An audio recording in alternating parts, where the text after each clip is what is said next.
Hello दोस्तों, स्वागत है आपका हमारे यूट्यूब चैनल एग्ज़ाम ट्रिकी में। दोस्तों, आज का जो हमारा टॉपिक है वह है विशिष्ट बालक, एक्सेप्शनल चिल्ड्रन।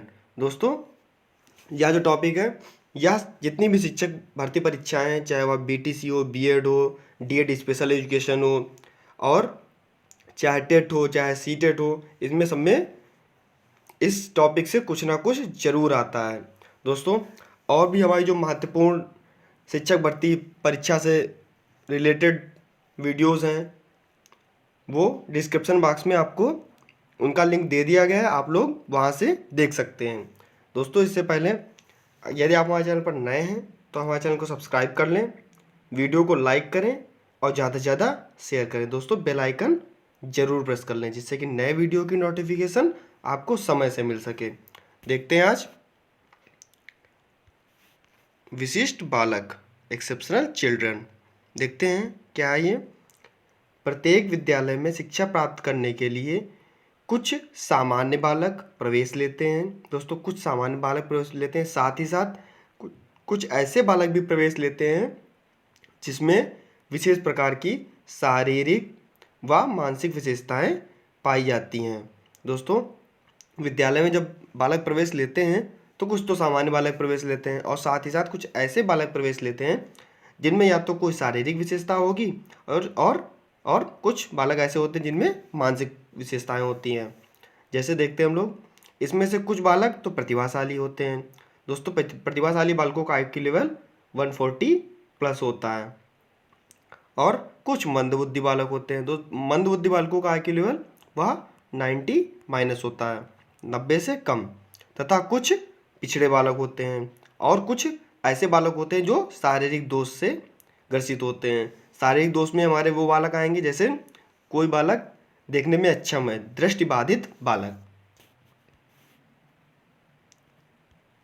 आगे देखते हैं, इनको हम विशिष्ट बालक की संज्ञा देते हैं। जो भी ये मंदबुद्धि बालक हुए, प्रतिभाशाली बालक हुए और पिछड़े बालक हुए, शारीरिक दोष वाले बालक हुए, ये सब विशिष्ट बालक के अंतर्गत आते हैं।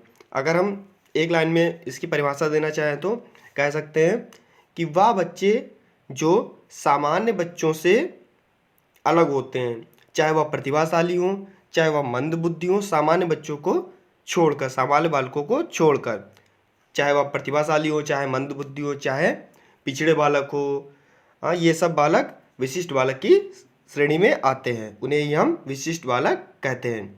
दोस्तों, विशिष्ट बालक के प्रकार, विशिष्ट बालक के प्रकार, काइंड्स ऑफ एक्सेप्शनल चिल्ड्रन। देखते हैं, 4 प्रकार के होते हैं।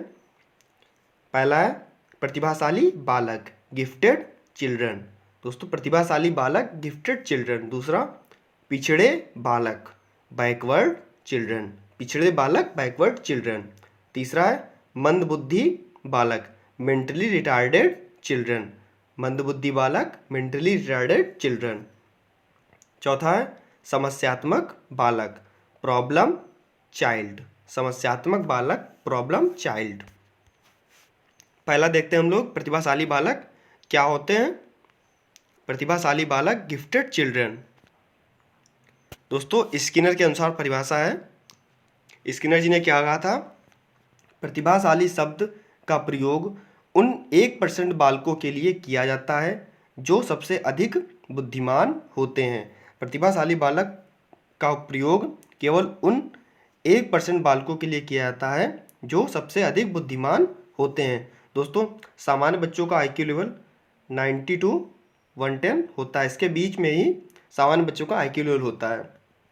अगर हम बात करते हैं 110 से और 120 की, तो वहाँ पर श्रेष्ठ बालक आएंगे, और 120 से 140 की बात करते हैं तो वहाँ पे अति श्रेष्ठ बालक आएंगे। फिर 140 जो प्लस हो गए वह प्रतिभाशाली बालक के अंतर्गत आएंगे। तो यहाँ पर केवल इनका कहना यह है कि प्रतिभाशाली शब्द का प्रयोग उन बालकों के लिए होता है जो केवल 1% होते हैं, उन्हें ही हम बुद्धिमान बालक या प्रतिभाशाली बालक कहते हैं। दूसरा देखते हैं हम लोग, टर्मन एंड ओडन के अनुसार। टर्मन एंड ओडन के अनुसार इन्होंने क्या परिभाषा दी थी, प्रतिभाशाली बालक शारीरिक गठन, सामाजिक समायोजन। जो प्रतिभाशाली बालक होते हैं वह शारीरिक गठन, सामाजिक समायोजन, व्यक्तित्व के लक्षणों, विद्यालय उपलब्धि, खेल की सूचना और रुचियों की बहुरूपता में सामान्य बालकों से श्रेष्ठ होते हैं। चाहे प्रतिभाशाली बालक होते हैं जो उनका शारीरिक गठन भी अच्छा होगा, सामाजिक समायोजन, सभी से मिलने जुलने का समायोजन, व्यक्तित्व कौशल भी उनका अच्छा होता है, और विद्यालय में जो भी कार्य करते हैं वह अच्छे से करते हैं, उनमें सीखने की क्षमता अधिक होती है क्योंकि उनका IQ लेवल 140+ होता है।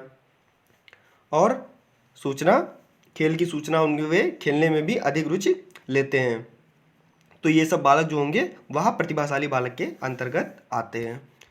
आगे हम लोग देखते हैं प्रतिभाशाली बालक की विशेषताएं। प्रतिभाशाली बालकों की विशेषताएं क्या क्या होती हैं। इनके अंदर पहला है विशाल शब्दकोश।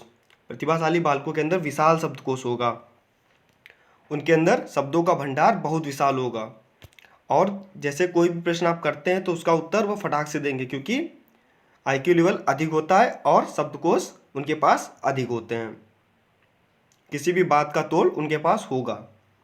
दूसरा है दैनिक कार्य की भिन्नता, दैनिक कार्यों में भिन्नता। तीसरा है सामान्य ज्ञान की श्रेष्ठता।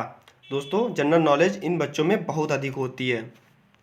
चौथा है हमारा मानसिक तीव्रता की प्रक्रिया, मानसिक तीव्रता की प्रक्रिया भी इनकी बहुत तीव्र होती है। और पांचवा है कार्य करने की तीव्रता। दोस्तों यह जो भी कार्य करते हैं वह बहुत अच्छे ढंग से करते हैं और बहुत ही जल्दी करते हैं। किसी भी कार्य को, किसी भी चीज़ को अगर ये सीखेंगे तो बहुत अच्छे ढंग से और बहुत तेज़ी से सीखेंगे। दूसरा देखते हैं हम लोग बैकवर्ड चाइल्ड, पिछड़ा बालक। पिछड़ा बालक क्या होता है इसके अंतर्गत देखते हैं, जो बालक कक्षा का औसत कार्य नहीं कर पाते हैं और वह कक्षा के औसत छात्रों से पीछे रह जाते हैं, उसे ही हम पिछड़ा बालक कहते हैं। पिछड़ा बालक का होना, मंदबुद्धि का होना आवश्यक नहीं है। पिछड़ा बालक यदि ऐसा नहीं है कि वह मंदबुद्धि होगा। जैसे मानते हैं हम क्लास में 20 छात्र थे जिसमें से 15 बच्चे औसतन अंक प्राप्त करते हैं, अच्छे अंक प्राप्त करते हैं, और जो 5 छात्र बचे वे छात्र औसत छात्रों से कम अंक प्राप्त करते हैं। तो जो ये 5 छात्र बचे यह पिछड़ा बालक के अंतर्गत आएंगे। दोस्तों यह कोई ज़रूरी नहीं है कि जो ये छात्र हैं, जो ये 5 छात्र बचे हैं, ये 5 छात्र हैं, ये मंदबुद्धि हों। शायद इनको केवल पिछड़ेपन के लिए इनको सीखने में कठिनाई हो सकती है, या इनको किसी भी टॉपिक को समझने में जो भी टेक्निक यूज़ की जा रही है वह उस टेक्निक को नहीं सीख पा रहे हैं, या पिछड़ा बालक के अंतर्गत आएंगे। इनकी विशेषताएं क्या होती है पिछड़े बालक की विशेषताएं। पहला नंबर है सीखने में धीमी गति। सीखने में धीमी गति होती है, किसी भी कार्य को सीखने में धीमी गति होती है। जो भी कार्य इनसे कराया जाएगा वह धीमी गति से सीखते हैं। दूसरा है हमारा समाज विरोधी कार्यों की प्रवृत्ति। तीसरा है हमारा जीवन में निराशा का अनुभव। जब वह कार्य को धीमी गति से सीखेंगे तो वह जीवन में निराशा का अनुभव करेंगे, क्योंकि जो छात्र कार्य को अच्छे ढंग से कर लेंगे वो छात्र तो अच्छे हैं, और जैसे जो ये पिछड़े बालक हैं वह कार्य को नहीं कर पाते, तो उन छात्रों को देखकर उन्हें निराशा का अनुभव होता है और वे निराशा का अनुभव करते हैं, क्योंकि ये वो सोचते हैं कि ये सीख ले रहा है और मैं नहीं सीख पा रहा हूँ, तो इसके कारण वह निराश होते रहते हैं। चौथा है व्यवहार संबंधी समस्याओं की अभिव्यक्ति। व्यवहार संबंधी समस्याओं की अभिव्यक्ति। दोस्तों चाहे इन बालकों का सामाजिक कौशल हो या कम होता है, क्योंकि यह जब निराशा का अनुभव करते हैं तो यह किसी भी व्यक्ति के साथ बैठना, बोलना, ये सब कम कर देते हैं धीरे धीरे। ये सब इनकी विशेषताएं होती हैं। तीसरा हम देखते हैं मंदबुद्धि बालक, मेंटली रिटार्डेड चिल्ड्रन। इनका IQ लेवल 90-। देखते हैं क्या है। मानसिक मंदता वाले बालकों की बुद्धि लब्धि साधारण बालकों की बुद्धि लब्धि से कम होती है। जो मानसिक मंदता वाले बालक होंगे उनकी बुद्धि लब्धि साधारण बालकों की बुद्धि लब्धि से कम होती है। साधारण बालकों की बुद्धि लब्धि 90+ होती है, तो वह इससे कम होंगे। देखते हैं आगे इनकी विशेषताएं क्या होती हैं। मंदबुद्धि बालकों की विशेषताएं। पहला है बाल विद्यालय में असफलताओं के कारण निराशा। जब ये बच्चे सीखने में इनको जल्दी ये नहीं सीख पाते हैं, इसलिए असफल होते हैं, और जब बच्चे असफल होंगे तो निराशा तो होगी ही। दूसरा है हमारा संवेगात्मक और सामाजिक समायोजन। दोस्तों इन बालकों का जो संवेगात्मक और सामाजिक समायोजन है वह भी कम होता है, या समाज में कम बोलते चलते हैं और कम उठते बैठते हैं।